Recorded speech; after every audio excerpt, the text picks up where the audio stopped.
Hospitals Nizampet అత్యవసర విభాగానికి అకస్మాత్తు స్థితిలో సాయంత్రం రావడం జరిగింది. దానికి ట్రీట్మెంట్ ఇమీడియట్ గా తీసుకొని ఐసీ డాక్టర్ గారు డాక్టర్ గారు సాయంతో ట్రీట్మెంట్ చేయడం జరిగింది.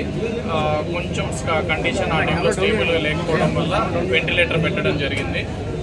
ఇప్పుడు మార్నింగ్కి వెంటిలేటర్ అనేది తీయడం జరిగింది. ఇప్పుడు ఆక్సిజన్ మీద స్టేబుల్గా ఉంటుంది.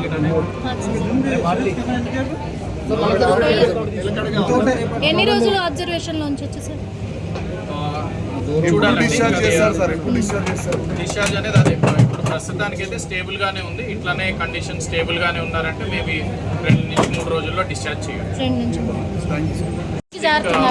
హాస్పిటల్స్ నిజాంపేట అత్యవసర విభాగానికి అకస్మాత్తు స్థితిలో సాయంత్రం రావడం జరిగింది.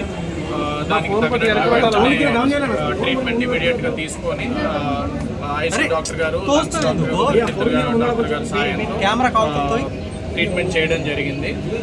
కొంచెం కండిషన్ ఆ టైంలో స్టేబుల్ లేకపోవడం వల్ల వెంటిలేటర్ పెట్టడం జరిగింది. ఇప్పుడు మార్నింగ్కి వెంటిలేటర్ అనేది తీయడం జరిగింది. ఇప్పుడు ఆక్సిజన్ మీద స్టేబుల్గా ఉంటుంది. ఎన్ని రోజులు అబ్జర్వేషన్ లో ఉంచొచ్చు సార్?